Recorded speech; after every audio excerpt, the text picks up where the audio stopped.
एक मुनि है जिनका नाम विश्वामित्र है और वो अपने आश्रम में निवास करते हैं, जब तप यज्ञ करते हैं, लेकिन निशाचर उसमें बाधा उत्पन्न करते, उनको करने नहीं देते।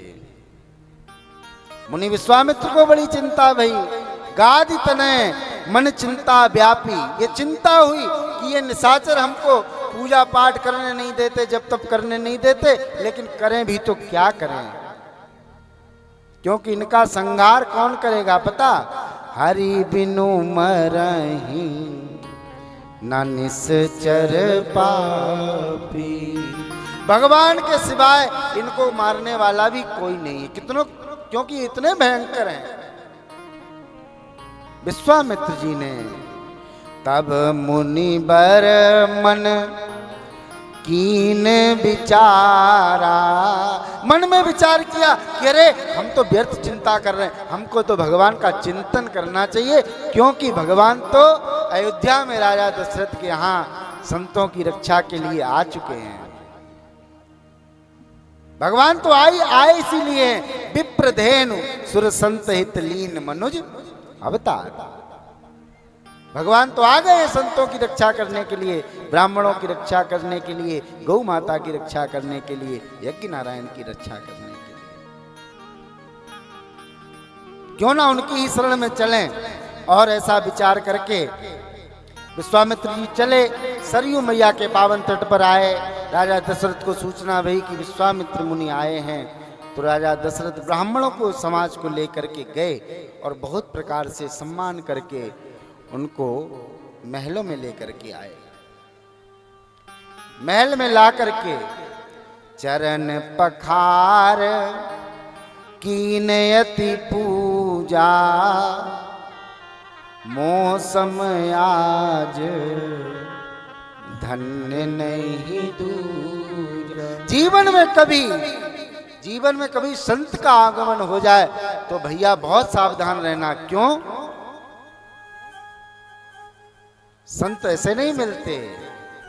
हनुमान जी जब लंका गए, विभीषण भैया ने दर्शन किया, तो विभीषण भैया ने मन में विचार किया, अब मोई भा भरोस हनुमंता, बिनु हरि कृपा मिले नहीं संता। जीवन में संत आए तो समझ लेना कि भगवान की कृपा साक्षात संत के रूप में प्रकट भई। बहुत प्रकार से ला करके पूजन किया, अर्चन किया, वंदन किया, भोजन करवाया, लेकिन विश्वामित्र मुनि कुछ बोल नहीं रहे, चुपचाप बैठे। राजा दशरथ को थोड़ा भय भी लगा कि मुनिवर बोल क्यों नहीं रहे, क्योंकि एक बार इसी कुल परंपरा में राजा हरिश्चंद्र के समय भी विश्वामित्र आए थे। हृदय में अंदर थोड़ा भय लग रहा है। राजा दशरथ ने अपने चारों पुत्रों को बुलवाया और बुलवा करके मुनि चरणन मेले सुत चारी, चारों पुत्रों से कहा, अरे गुरुदेव को प्रणाम करो। और चारों भाई गुरुदेव भगवान को प्रणाम करने लगे। और जैसे ही राम जी को विश्वामित्र जी ने देखा, राम देख मुनि देह विसारी। अरे जिसको भैया भगवान का दर्शन हो जाए, उसको देह का भान कहाँ रहेगा। लेकिन फिर भी कुछ नहीं बोले, बैठे हैं। और फिर राजा दशरथ ने पूछ ही लिया कि हे मुनिवर, मैं आपसे निवेदन करता हूं के ही कारण आगमन तुम्हारा। मुनिवर एक बात बताओ, मैं समझ नहीं पा रहा हूं, आपको अचानक आने का कारण नहीं समझ पा रहा हूं। आप आज्ञा करते तो मैं आपके आश्रम में आ जाता। आपके आने का कारण क्या है? विश्वामित्र ने भी, मुनि ने भी कोई समय नहीं लगाया और सीधे सीधे कह दिया, राजन, असुर समूह सतावहि मोही मैं जाचन आयो हूँ नप तो। अरे राजन, मुझे आश्रम में निशाचर बहुत सताते हैं, जब तक पूजा करने नहीं देते। और इतना कहते कहते जब तक राजा दशरथ आगे कुछ पूछ पाते, विश्वामित्र जी ने साफ साफ स्पष्ट कर दिया कि राजन, मैं तुमको जांचने आया हूं कि तुम में देने की सामर्थ्य कितनी है। और विश्वामित्र जी ने राजा दशरथ से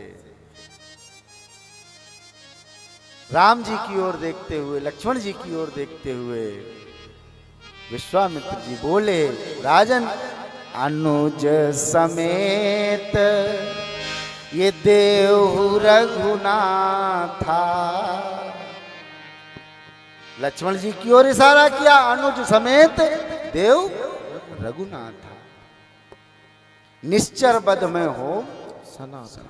इतना जो कहा, अनुज समेत देव रघुनाथा, कहते ही राजा दशरथ सुनी राजा अत अप्रिय वाणी,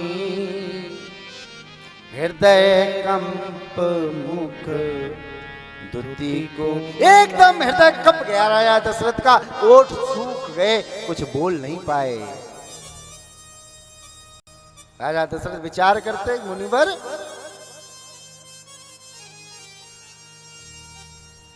चौथे पन पायो सुतचारी। अरे चौथे पन में मुझे ये चार चार राजकुमार मिले, शायद आपने विचार करके ये बात नहीं कही। चौथे पन पायो सुतचारी, विप्र वचन नहीं कहो। शायद आपने बोलने से पहले विचार नहीं किया। अरे आप कह रहे हो कि निश्चर बद में हो सनाता, ये मेरे छोटे छोटे राजकुमार और इतने भयानक भयानक राक्षस।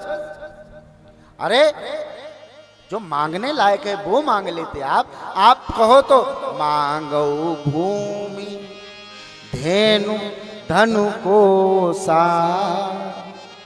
आप भूमि मांग लो, गाय मांग लो, धन मांग लो, अरे और चाहो तो सारी सेना मांग लो। आप कह रहे हो अनुज समेत देव रघुनाथा।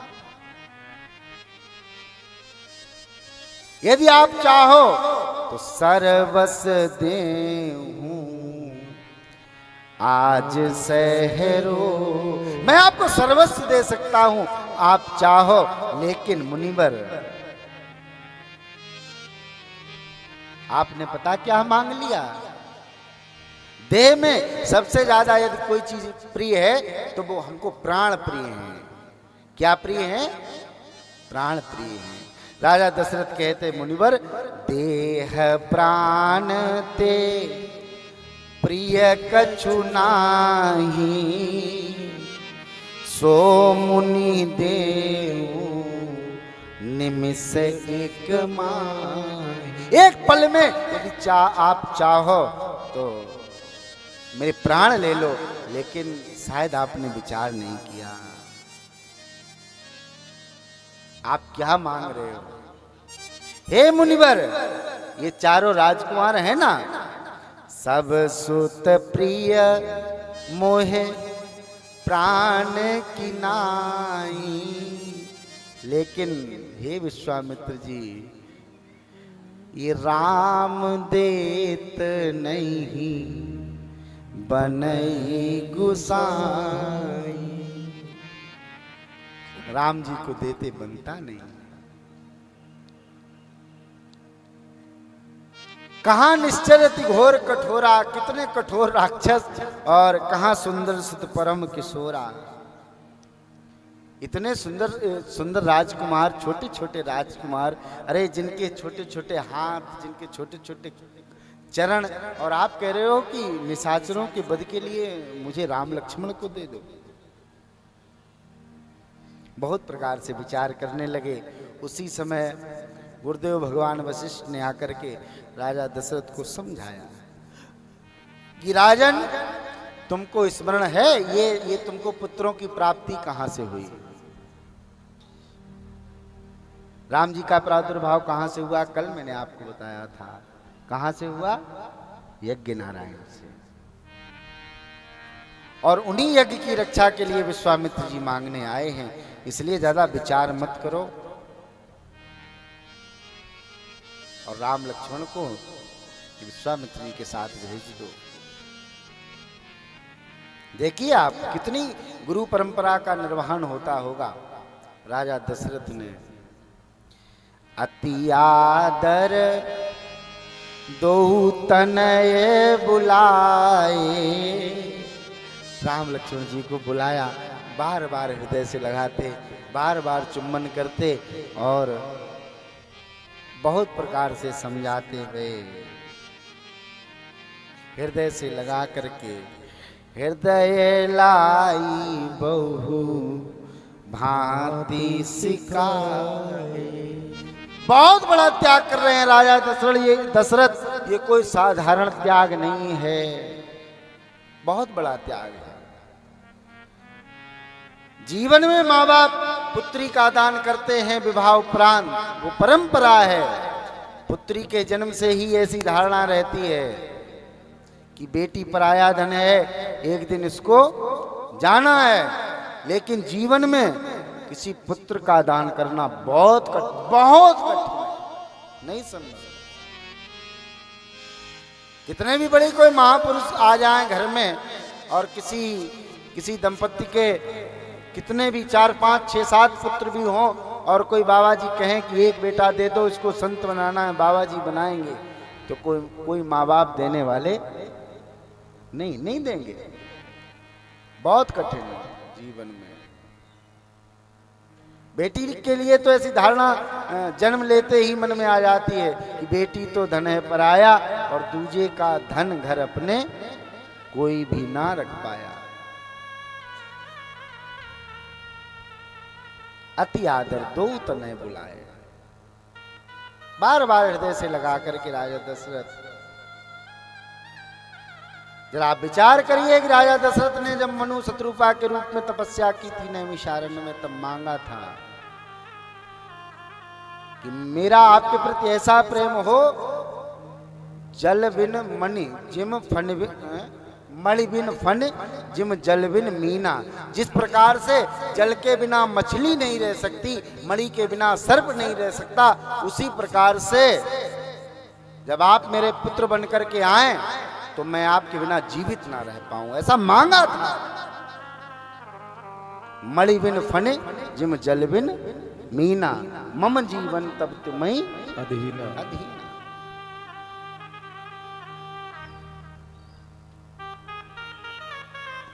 और दोनों राजकुमारों के हाथ को विश्वामित्र जी को देते हुए राजा दशरथ विश्वामित्र जी से प्रार्थना करते, हे मुनिवर, मेरे प्राण नाथ सुत दो। और आज से राजा दशरथ कहते हैं कि हे मुनिवर, मैं आपको एक अधिकार और दे रहा हूं, तुम मुनि पिता आन नहीं को। आज से मेरे इन पुत्रों के पिता का दायित्व का निर्वहन भी आप ही करना। ऐसा कहते हुए राजा दशरथ ने बार बार प्रणाम करते हुए मुनि विश्वामित्र जी के साथ राम लक्ष्मण जी को विदा किया। और विश्वामित्र जी गोस्वामी जी लिखते हैं, श्याम गौर सुंदर दो भाई, विश्वामित्र महानिधि पाए। लेकर के चल दिए। चलते चलते आश्रम में पहुंचे और जैसे ही आश्रम में पहुंचे तो आश्रम में जैसे ही प्रवेश किया तो वहां के राक्षस तो इंतजार कर रहे थे कि बाबा जी बहुत दिन से नहीं दिखाई पड़ रहे, कहाँ चले गए। तो वो तो सब फिराक में बैठे थे, वेटिंग में थे वो सब कि कब आए बाबा जी और कब हम उत्पात मचाएं, हैं? क्योंकि दुष्टों का स्वभाव होता है संतों को परेशान करने का। जैसे ही विश्वामित्र जी पहुंचे तुरंत चले जात मुन दीन दिखाई, सुनताल का क्रोध भर आई। चले जात मुन दीन दिखाई, सुन ताड़का क्रोध भरे आए। सबसे पहले एकदम ताड़का आई, चले जात मुनि दीन दिखाई, चले जात मुनि दीन दिखाई, सुन ताड़का क्रोध भरे आई, सुन ताड़का क्रोध भरे आई। और जैसे ही ताड़का आई, विश्वामित्र जी ने राम जी से कहा, राम जी यही वो ताड़का है, यही वो ताड़का है जो यज्ञ विध्वंस करती है और मुझको जीवन यापन नहीं करने देती, भगवान का भजन नहीं करने देती। और जैसे ही राम जी ने देखा ताड़का की ओर, और मेरे प्रभु ने एक ही बाण प्राण हर लीना, एक ही बाण प्राण हर लीना, एक ही बाण प्राण हर लीना, एक ही बाण प्राण हर लीना। एक बाण राम जी ने चलाया, ताड़का के प्राणों का हरण किया।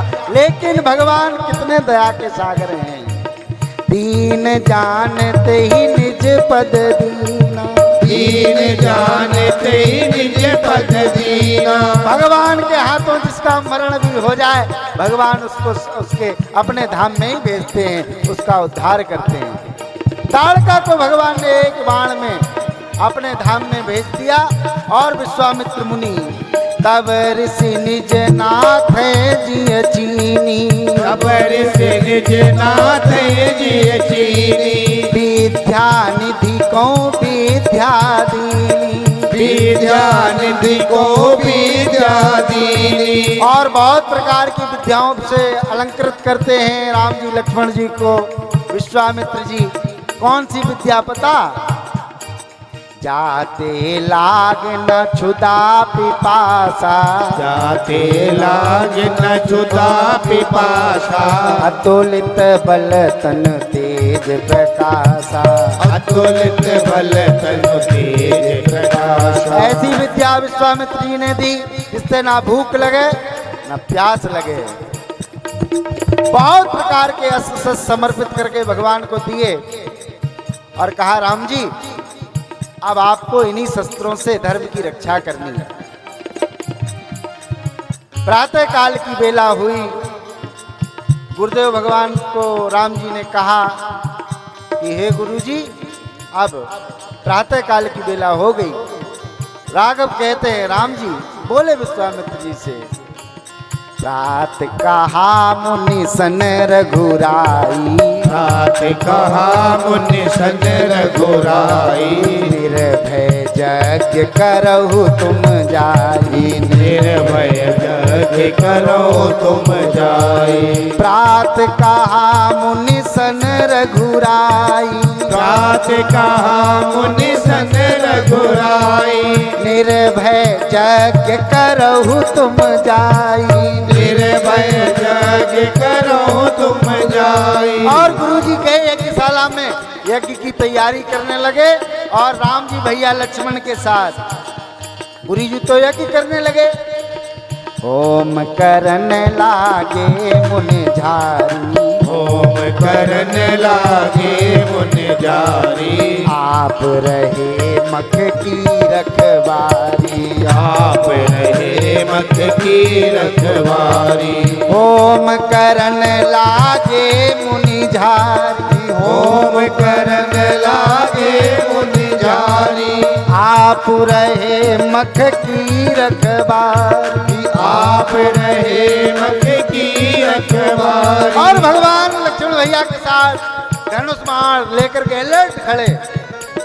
जैसे जैसे भारत की सेना के लिए भारतीय सैनिक खड़ा रहता है ना, बिल्कुल टाइगर पर उंगली रख करके राम जी धनुष पर बाण लेकर के खड़े।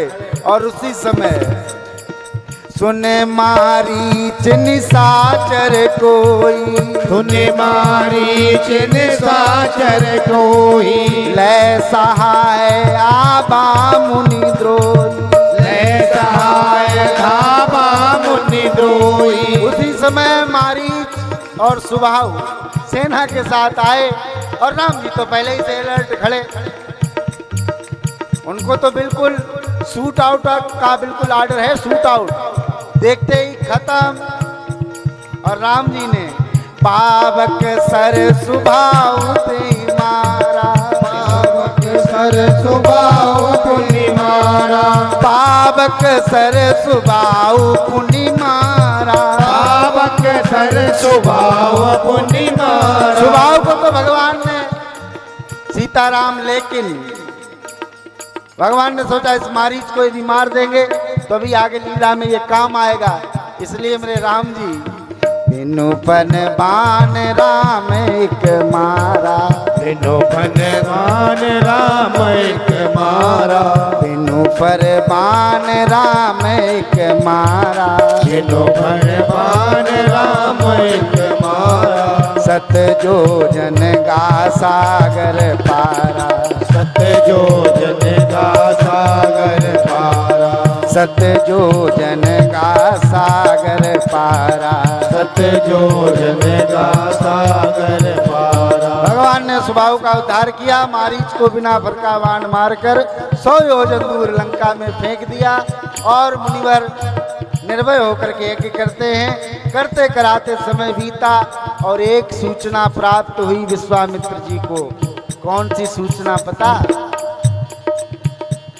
जनकपुर में एक धनुष यज्ञ का आयोजन है और उसकी सूचना जब विश्वामित्र जी को मिली तो विश्वामित्र जी ने कहा, राम जी आपने यहाँ यज्ञ की रक्षा की, एक दूसरे यज्ञ की भी आपको रक्षा करनी है। धनुष यज्ञ सुन रघुकुल नाथा, धनुष यज्ञ सुन रघुकुल नाथा, हरसि चले मुनिवर के साथा, हरसि चले मुनिवर के साथा। मुनि विश्वामित्र के साथ राम जी लक्ष्मण जी चले। चलते चलाते रास्ते में एक आश्रम मिला। राम जी ने देखा कि ये आश्रम यहाँ कोई ऋषि मुनि निवास नहीं कर रहे। लता पत्ता सब सूख गए, वृक्ष सब सूख गए, बेल पताकाएं सब सूख गई। ये आश्रम की ये गति कैसे हुई? और इतना राम जी देख ही रहे थे, तब तक दृष्टि पड़ी कि जमीन पर एक पत्थर की शिला पड़ी है। और पत्थर की शिला को राम जी ने देखा। गुरुदेव भगवान थोड़े आगे गए। राम जी ने कहा, गुरुजी गुरुजी गुरुजी एक बार जरा एक बात बताओ, ये शिला कैसी पड़ी है? और इस शिला में मैं देख रहा हूं ये नारी के आकार की है।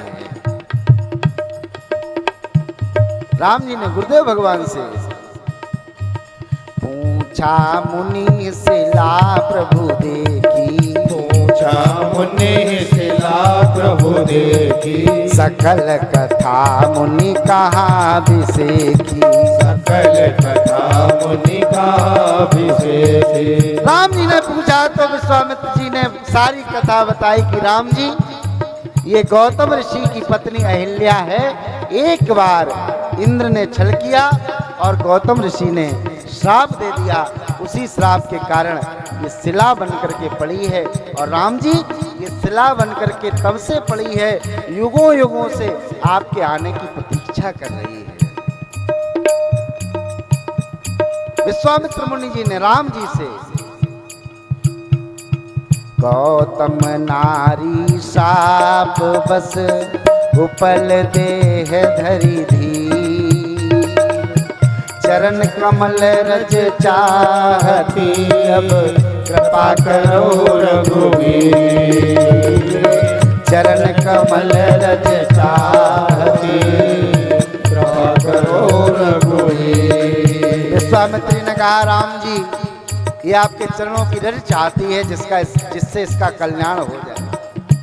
जरा मानस का दर्शन करिए। अहिल्या मैया जीवात्मा है और राम जी परमात्मा है। अहिल्या मैया जीवात्मा है, राम जी परमात्मा है।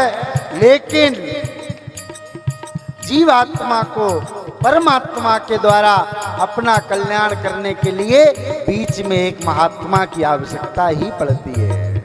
राम जी ने सीधी सीधी कृपा नहीं करी। राम जी चाहते तो सीधा सीधा उद्धार कर सकते थे, लेकिन राम जी ने दर्शन कराया कि जीवात्मा और परमात्मा के बीच में संबंध स्थापित करने के लिए महात्मा की आवश्यकता अति आवश्यक है। इसीलिए जीवन में गुरु का होना बहुत आवश्यक है, क्योंकि गुरु जी बताएंगे कि ये मेरा शिष्य है और भगवान इससे जो अपराध भी हुए हैं उनको क्षमा करके आप उसका कल्याण करें।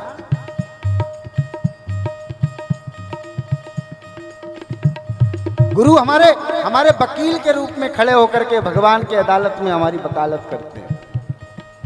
गुरु कौन है? हमारे वकील हैं। जैसे अदालत में अपने आप को निरपराध साबित करने के लिए एक वकील की आवश्यकता होती है, बोलो बोलो, होती है ना। उसी प्रकार परमात्मा की अदालत में जो हमसे अपराध हुए हैं उनकी क्षमा याचना के लिए गुरु रूपी वकील करना ही पड़ेगा। और जैसे ही गुरु जी ने कहा कि राम जी चरण कमल रज चाहती कृपा करहु रघुवीर, मेरे राम जी तुरंत भी विलंब ना करते हो, क्योंकि गुरु आज्ञा होने के बाद फिर कोई विलंब नहीं।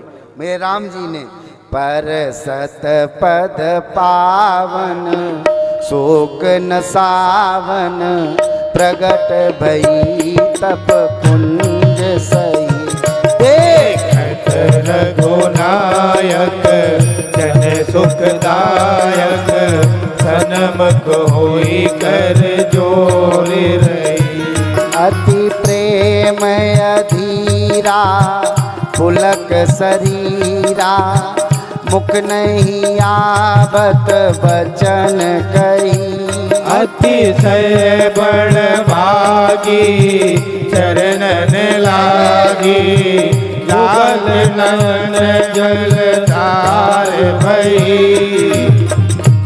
धीरज मन कीना प्रभु कहूँ जीना रघुपति कृपा भगति पाई अति निर्मल वाणी अस्तुत ठानी ज्ञान गम्य भैर जोराई मैं नारी पावन प्रभु जग पावन रावण रिपुजन सुखदाई राजीव विलोचन भव भय मोचन पाई शरण आई राजीव विलोचन भव भय मोचन पाहि पाई शरण आई मुनि श्राप जो दीना अति भल कीना परम अनुग्रह में माना देखो भरी लोचन हरि भव मोचन ये लाभ शंकर जाना तिनती प्रभु मोरी मैं मति भोरी नाथ न मांगऊं बर आना मद कमल परागा रस अनुरागा मम मन मधुर करे पाना यही पद सुर सरिता परम पुनीता प्रगट भई शिव पुंज सोई पद पंकज जही तोरत अज मम सिर धरो कृपाल हरि। बहुत प्रकार से विनती करती हुई अहिल्या मैया सुंदर नारी के रूप में प्रकट भई और भगवान से कहती कि प्रभु अब आपने कृपा करिए, थोड़ी कृपा और कर दो। यही भांति सिधारी गौतम नारी बार बार हरि चरण परी जो अति मन भावा सो बर पावा गए पति लोक आनंद भरी जो अति मन भावा सोबर पावा गए पति लोक आनंद भरी।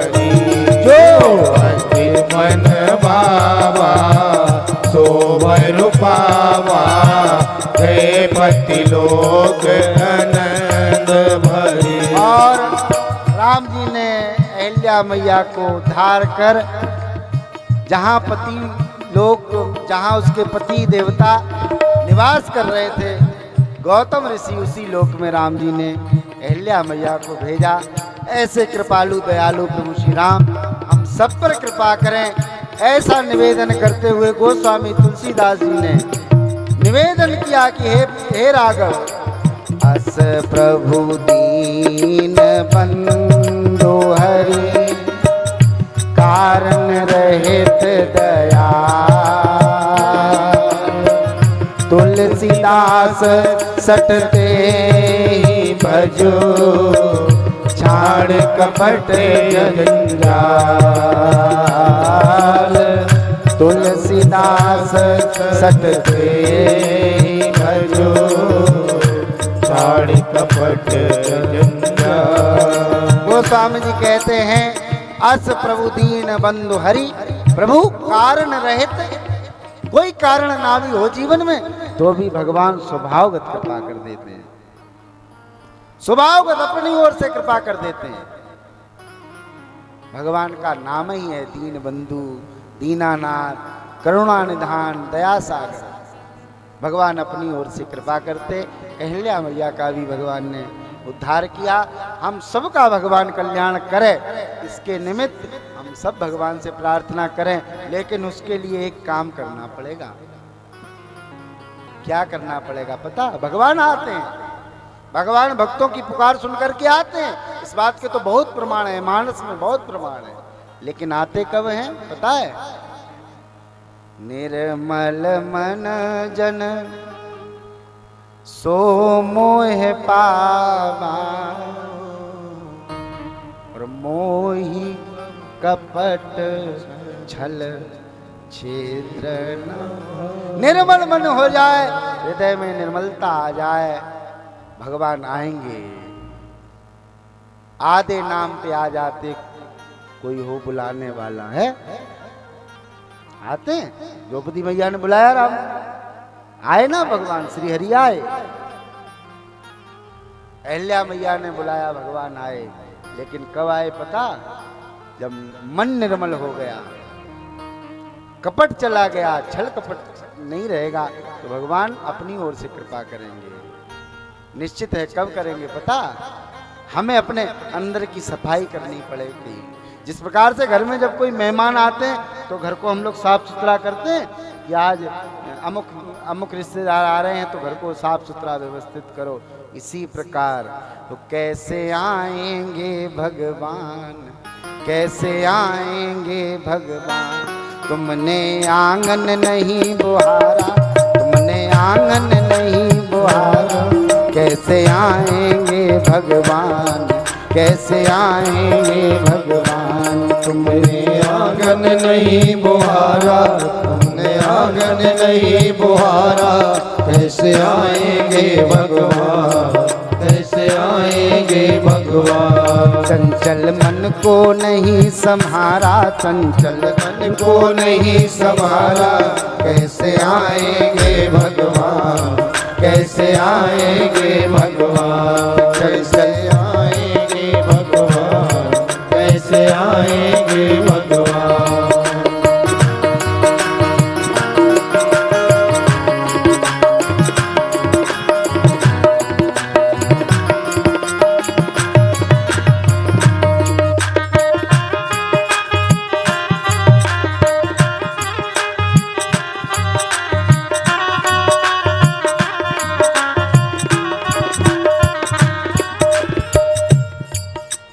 हर कोने कलमस कसाय की लगी हुई है ढेरी, हर कोने कलमस कसाय की लगी हुई है ढेरी। नहीं ज्ञान की किरण कहीं भी, हर कोठरी अंधेरी। नहीं ज्ञान की किरण कहीं पर, हर कोठरी अंधेरी। आंगन चौबारा अंधियारा, आंगन चौबारा अंधियारा, कैसे आएंगे भगवान, कैसे आएंगे भगवान। ओ कैसे आएंगे भगवान, कैसे आएंगे भगवान। तुमने आंगन नहीं बुहारा, तुमने आंगन नहीं बुहारा, चंचल मन को नहीं संवारा। कैसे आएंगे भगवान, कैसे आएंगे भगवान। हृदय तुम्हारा पिघल न पाया जब देखा दुखियारा। हृदय तुम्हारा पिघल न पाया जब देखा दुखियारा। किसी पंथ भूले ने तुमसे पाया नहीं सहारा। किसी पंथ भूले ने तुमसे पाया नहीं सहारा। सूखी है करुणा की धारा, सूखी है करुणा की धारा। कैसे आएंगे भगवान, कैसे आएंगे भगवान। कैसे आएंगे भगवान, कैसे आएंगे भगवान। तुमने आंगन नहीं बुहारा, तुमने आंगन नहीं बुहारा। कैसे आएंगे भगवान, कैसे आएंगे भगवान। आएंगे भगवान कब आएंगे पता? अंतर के पट खोल देख लो ईश्वर पास मिलेगा। अंतर के पट खोल देख लो ईश्वर पास मिलेगा। हर प्राणी में ही परमेश्वर का आभास मिलेगा। हर प्राणी में ही परमेश्वर का आभास मिलेगा। सच्चे मन से नहीं पुकारा, सच्चे मन से नहीं पुकारा। अच्छे मन से नहीं पुकारा। अच्छे मन से नहीं पुकारा। कैसे आएंगे भगवान, कैसे आएंगे भगवान, कैसे आएंगे भगवान, कैसे आएंगे। कब आएंगे पता? निर्मल मन हो तो रघुनायक सबरी के घर जाते। निर्मल मन हो तो रघुनायक सबरी के घर जाते। निर्मल मन हो तो रघुनायक केवट के घर जाते। निर्मल मन हो तो रघुनायक केवट के घर जाते। श्याम सूर की बाह पकड़ते साग विदुर घर खाते। श्याम सूर की बाह पकड़ के साग विदुर घर खाते। इस पर तुमने नहीं विचारा, इस पर तुमने नहीं विचारा। इस पर हमने नहीं विचारा। इस पर हमने नहीं विचारा। कैसे आएंगे भगवान, कैसे आएंगे भगवान, कैसे आएंगे भगवान, कैसे आएंगे भगवान। तुमने आंगन नहीं बुहारा, तुमने आंगन नहीं बुहारा। चंचल मन को नहीं संवारा, चंचल मन को नहीं संवारा। कैसे आएंगे भगवान, कैसे आएंगे भगवान, कैसे आएंगे भगवान, कैसे आएंगे भगवान, कैसे आएंगे भगवान, कैसे आएंगे भगवान। भगवान आएंगे निर्मल मन जन सो मोहे बाबा। और भगवान ने अहिल्या मैया का उद्धार किया। गोस्वामी जी ने कहा तुलसीदास सठ तेई बज छाण कपट जंजाल। अहिल्या मैया का उद्धार करने के बाद राम लक्ष्मण जी के साथ विश्वामित्र मुनि गंगा मैया के पावन तट पर पहुँचे। तो गंगा मैया के तट पर पहुँचने के बाद विश्वामित्र जी ने सारी कथा सुनाई। और आज गंगा मैया के पावन तट पर ही राम जी और लक्ष्मण जी विश्राम करेंगे।